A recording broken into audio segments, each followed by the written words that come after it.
Meus irmãos, nesta tarde eu cumprimento a todos com a paz do Senhor. Sinto alegre por mais uma oportunidade de vida ao qual o Senhor Deus nos confiou, para podermos aqui desfrutarmos de mais um dia, debaixo da proteção e da bênção de nosso Senhor e Salvador Jesus Cristo. Meus irmãos, eu estava nesta tarde agora meditando na palavra do Senhor, e o Espírito Santo do Senhor me traz algo quente, novo, revelado do seu trono através da sua palavra. E eu gostaria de compartilhar com os irmãos através desse vídeo. Eu tenho certeza que, sem sombra de dúvida, o Espírito do Senhor irá falar contigo, vai te emotivar para que você e eu possamos sermos, aquilo ao qual o Senhor quer que nós sejamos diante da palavra ao qual nessa tarde eu gostaria de estar compartilhando com os irmãos.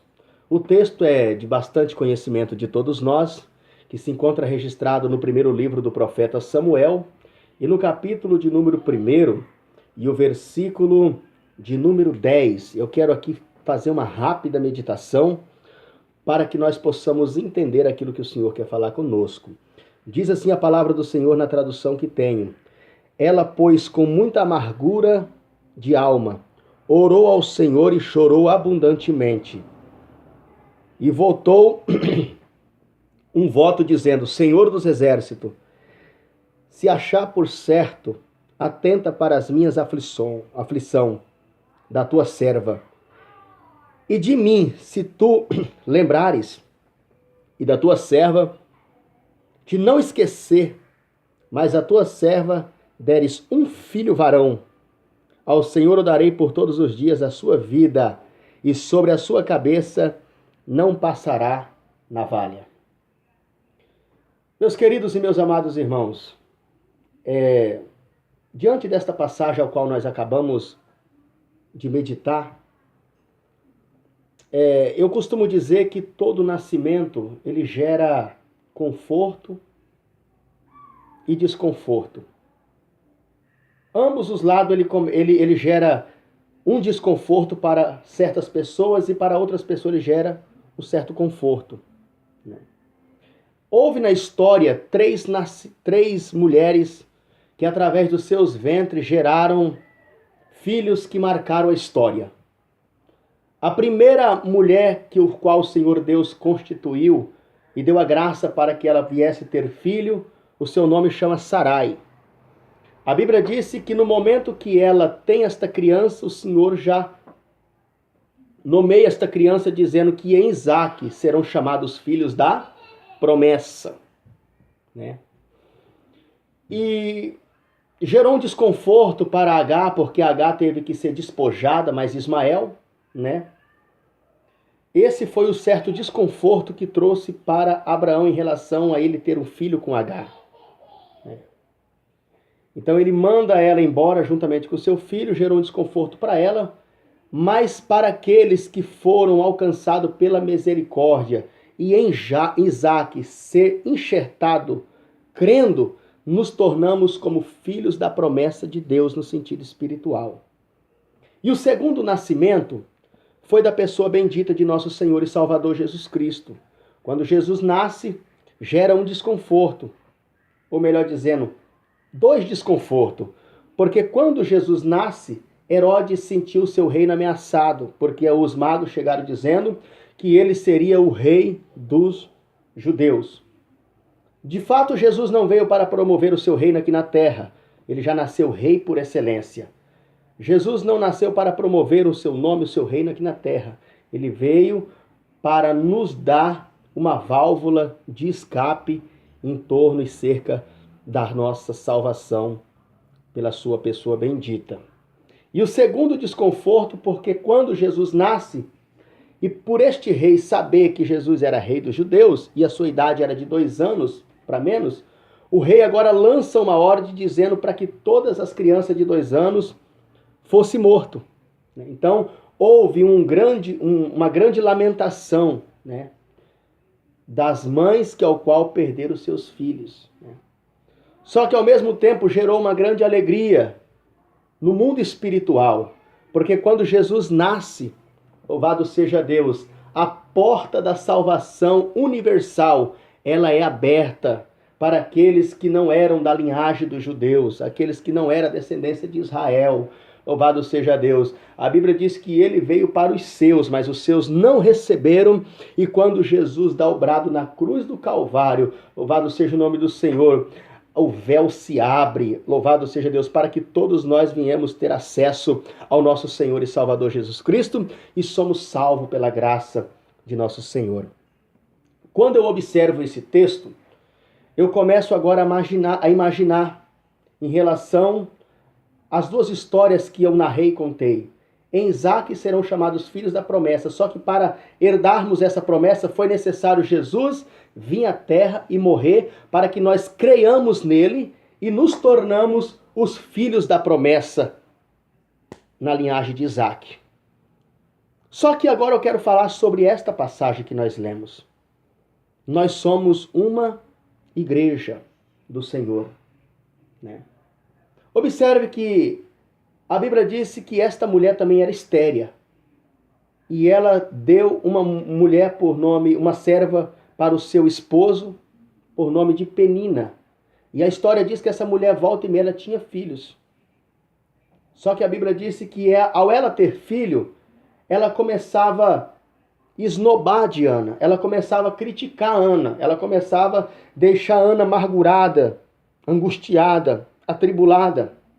Só que a Bíblia disse que mesmo Ana, atribulada, desesperada, apavorada, diz a Bíblia que ela não se arredava do santuário.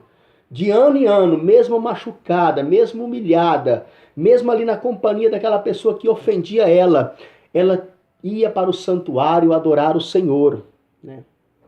E a Bíblia diz que ela tinha um esposo que amava ela. Por mais que não dava luz a ele, não dava filhos a ele, a Bíblia diz que Eucana amava esta mulher.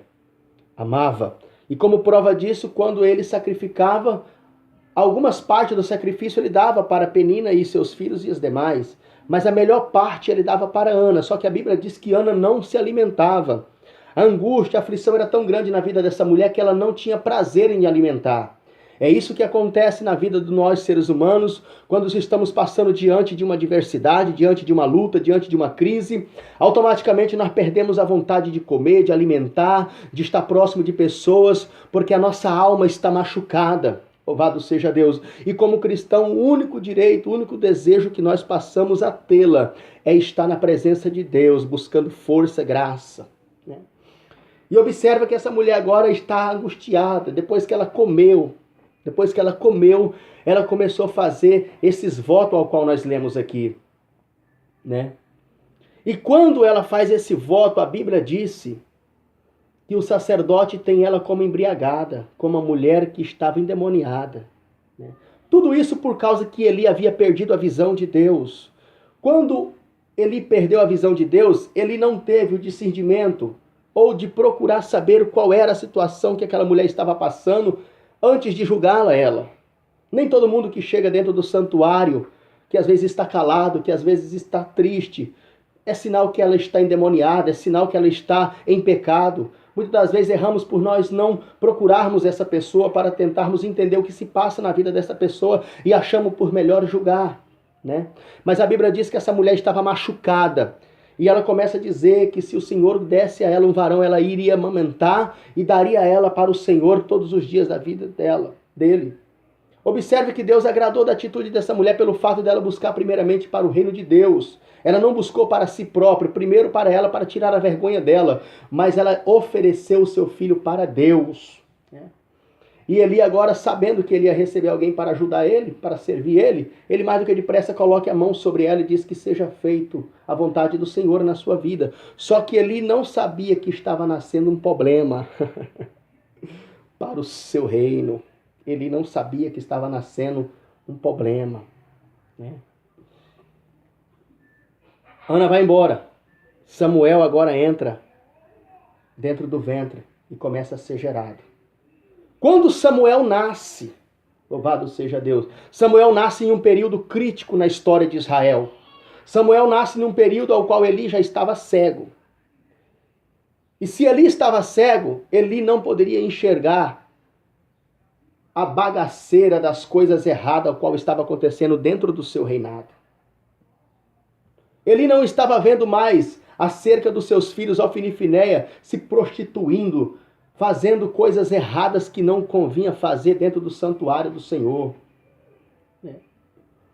E quando Samuel nasce, Samuel é levado para o santuário. Ou seja, Samuel está agora dentro de uma igreja totalmente bagunçada.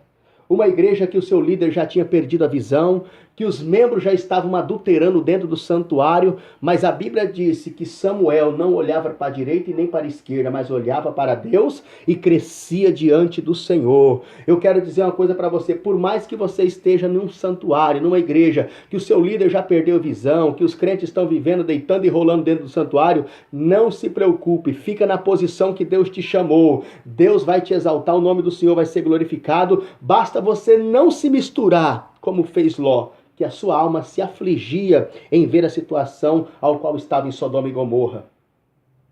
Deus muitas das vezes nos coloca diante dessa situação para vermos a nossa natureza, para ver as nossas atitudes.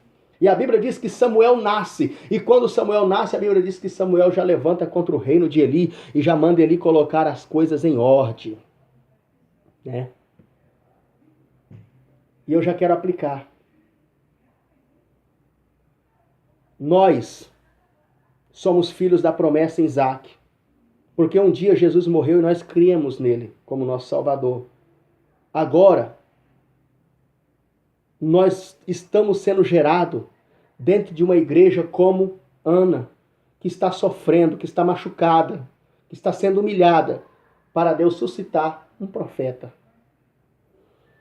E o meu desejo nesta tarde, através desse vídeo, é dizer para você que a igreja do Senhor está passando um dos piores períodos na história, onde a maioria das lideranças estão como Eli, estão cegas. E quando a liderança está cega, os filhos começam a aprontar dentro do santuário, começa agora a barganhar, começa agora a prostituir, louvado seja Deus, e a pessoa só vai crescendo para dentro, só cresce quem está por lá de dentro, é como repolho. E quem está por lá de fora não cresce, por mais que é justo e fiel. Mas Deus manda dizer nessa tarde para mim e para você, que Samuel está sendo gerado, Samuel está nascendo. E quando Samuel nascer, louvado seja o nome do Senhor Jesus, a mordomia vai acabar. Samuel vai começar a profetizar com autoridade, com unção, e mandar colocar o santuário em ordem. Sabe por quê? Porque Eli está cego. Bendito seja o nome do Senhor. E Deus está levantando uma geração de Samuel,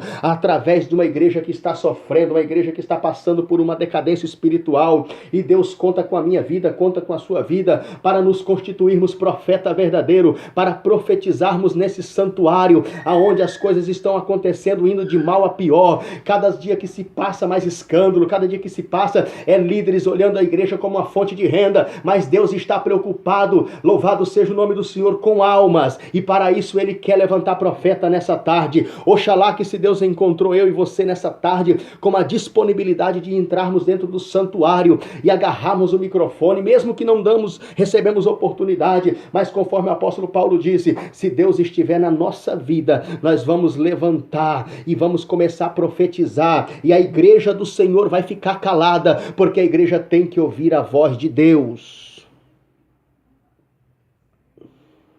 A igreja está numa fase difícil. Ninguém está vendo o sofrimento de Ana, mas Samuel está sendo gerado. E Deus conta comigo e com você nessa geração para profetizarmos as verdades do Senhor. Que Deus abençoe a sua vida, em nome de Jesus. Passa esse vídeo para frente. Por certo, Deus vai motivar muitos profetas que estão dentro da caverna, enterrado, com medo da igreja prostituta Jezabel, que mandaram matar muitos profetas do Senhor. Mas tem muitos profetas escondidos na caverna, sendo sustentado com pão e com água. Pão fala da palavra e água fala do Espírito. O profeta está se alimentando, o profeta está se enchendo. Louvado seja Deus. E qualquer hora, bendito seja o nome do Senhor, os profetas sairão da caverna e o nome do Senhor vai ser glorificado. Aleluias. Oh glória. Que Deus abençoe a sua vida, em nome de Jesus.